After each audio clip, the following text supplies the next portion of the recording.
ये आदमी जो पी रहा है वो कोई आम पानी नहीं है बल्कि जेल से भागने का औजार है। सबसे पहले ये आदमी 5 लीटर पानी एक साथ पी लेता है, जिसके बाद ये वर्कआउट करने लगता है। फिर वो पूरे दिन पेशाब को भी रोके रखता है क्योंकि उसे वार्डन के आने का इंतजार था। फिर ये पेट खराब होने का बहाना बनाने लगता है और जो पानी इसने इतनी देर से रोक रखा था वह वार्डन के जूतों के ऊपर उल्टी कर देता है, जिसके बाद जाहिर तौर पर इसे जेल के अस्पताल में ले जाया जाएगा। अब अस्पताल आकर यह नस से पेशाब का बहाना करने लगता है। नस उसके साथ नहीं जा सकती है, इसलिए उसे एक कैदी को उसकी मदद के लिए भेजना पड़ता है। लेकिन नस को क्या पता था कि जिस कैदी को उसने मदद के लिए भेजा था वो उसी का साथी है। अब जैसे ही दोनों टॉयलेट में आते हैं तो सबसे पहले ये ड्रिप को डस्टबिन में फेंक देते हैं और उसके ऊपर मॉप को डाल देते हैं, जिसके बाद जॉन टॉयलेट सीट पर चढ़ जाता है और वेंट को खोलने लगता है। फिर उसमें से एक लोहे की रॉड निकाल लेता है जो उसने पहले से वहाँ रखी होती है। अब जॉन टॉवल बकेट को निकालने लगता है, जिसके बाद वो उसे हटाकर बाहर आ जाते हैं। फिर जाने से पहले वो उसे उसकी जगह पर लगा देते हैं। अब दोनों उस रास्ते से जेल के वर्करूम में आ जाते हैं। फिर वो वहाँ से एक लकड़ी का बॉक्स लेते हैं जो उन्होंने पहले से वहाँ बनाकर रखा होता है। अब वो उस बॉक्स को ले जाकर फूड ट्रक के नीचे लगा देते हैं और फिर उसमें अपने आप छुप जाते हैं। अब जब ट्रक की तलाशी हो रही होती है तो वो आईने से नीचे देखते हैं।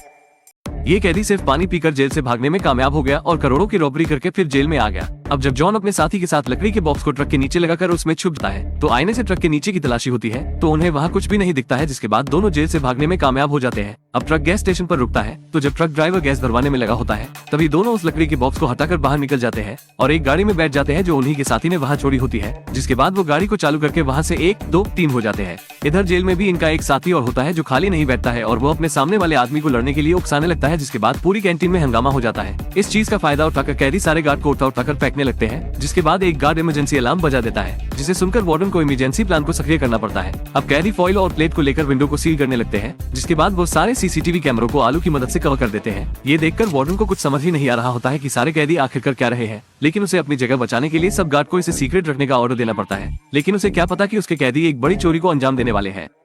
कैदी पानी की मदद से जेल से भागने में कामयाब हो गया, फिर करोड़ों की चोरी करके जेल में फिर आ गया। अब जॉन के साथ ही कुछ कॉकरोच लेते हैं क्योंकि उनके बिना चोरी को अंजाम नहीं दिया जा सकता है। वो हजारों कॉकरोच अलग अलग कलर के ले लेते हैं, जिसके बाद वो सुपरमार्केट से एक फावड़ा और कुछ वाटर पंप ले आते हैं। जब सारी तैयारी हो जाती है अब वो केक की दुकान पर आकर एक केक को खरीद लेते हैं क्योंकि यह प्लान का सबसे अहम हिस्सा होता है। जिसके बाद वो केक को ले जाकर तिजोरी मैनेजर को दे देते हैं क्योंकि वो 30 साल से कुंवारी कन्या होती है। जिसके बाद तिजोरी मैनेजर सारे कर्मचारियों को बुलाकर केक को खिलाने लगती है। तभी एक लड़की आकर उसे तिजोरी से बाहर आने के लिए कहती है क्योंकि बाहर खड़ी उसकी नई नवेली कार को किसी ने ठोक दिया होता है। बाहर खड़े 2 पुलिस वाले भी चोर होते हैं जो पुलिस की वर्दी में आए होते हैं। अब वो दोनों मैनेजर को अपनी बातों में उलझाए रखते हैं क्योंकि जब तिजोरी मैनेजर तिजोरी के पास आती है तो वो बंद हो चुका होता है और उसका बचा हुआ केक भी उसी के अंदर बंद हो जाता है। जब रात होती है तो 2 चोर वर्कर के ड्रेस में आ जाते हैं और वो टनल में जाने लगते हैं जिसमें काम चल रहा होता है और जो तिजोरी के पास होती है। अब वो ट्रांसपोर्ट पाइप को निकालकर उसमें सारे कॉकरोच को डाल देते हैं। अब अगले दिन जब वॉल्ट खुलता है तो वॉल्ट मैनेजर डर जाती है क्योंकि उसके बचे हुए केक को कॉकरोच मिलकर खत्म कर रहे होते हैं। कैदी पानी की मदद से जेल से भागने में कामयाब हो गया, फिर करोड़ों की चोरी करके जेल में फिर आ गया।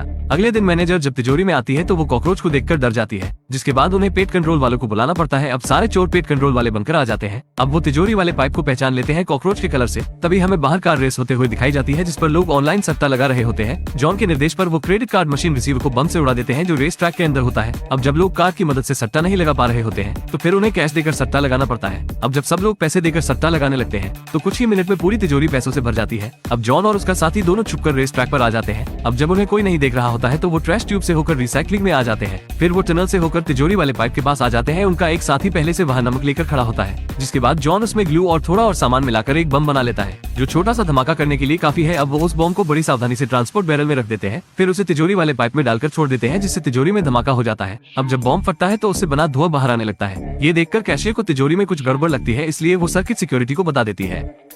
तिजोरी में छोटा सा धमाका होने के बाद उसका धुआं बाहर आ जाता है, जिसे देखकर कैशियर को लगता है कि तिजोरी में कुछ गड़बड़ है, इसलिए वो सर्किट सिक्योरिटी वालों को बता देती है। जिसके बाद सिक्योरिटी वाले उसकी जांच करने के लिए जाने लगते हैं जैसा जॉन चाहता था। अब जॉन के साथ ही वाटर पंप को तिजोरी के पाइप के ऊपर लगा देते हैं और मशीन को चालू करके पैसों को खींचने लगते हैं। जिसके बाद वो सारे पैसों को कचरे वाले बैग में डालने लगते हैं और कुछ ही समय में वो तिजोरी का ढेर सारा पैसा खींच लेते हैं। अब वो सारे पैसों को कचरे वाली गाड़ी में रख लेते हैं, जिसके बाद वो टनल से जाने लगते हैं। अब वो वहाँ से जाने वाले ही होते हैं, तभी उन्हें गार्ड रोक लेते हैं, लेकिन वो कचरा ले जा रहे हैं ऐसा कहकर वो बच जाते हैं और फिर पैसा लेकर निकल जाते हैं। इधर जॉन और उसका साथी जो जेल से भागे होते हैं वो जेल में दोबारा जाने लगते हैं। इससे पहले उन्हें जेल में गार्ड ढूंढने लगे। इधर जेल में साथी को पता चल जाता है कि टाइम हो चुका है प्लान के अगले स्टेप का, इसलिए वो आग लगाकर जेल के अलार्म सिस्टम को बजा देता है। क्योंकि वार्डन को कैंटीन का कुछ नहीं दिख रहा होता है, इसलिए उसे फायर ब्रिगेड को बुलाना पड़ता है। अब फायर ब्रिगेड के साथ जॉन और उसका साथी कपड़े बदलकर जेल में आ जाते हैं। जिसके बाद वो अस्पताल के पीछे वाले गेट से होकर अंदर आ जाते हैं। अब जब चोरी का पता लगता है तो शातिर पुलिस वाले भी चोर का पता नहीं लगा पा रहे होते हैं और इधर जॉन जेल में बैठकर मजे से खाना खा रहा होता है। अब 3 साल बाद वो जेल से छूट जाता है और जहाँ उसने पैसे दबा के रखे होते हैं वो निकाल लेता है,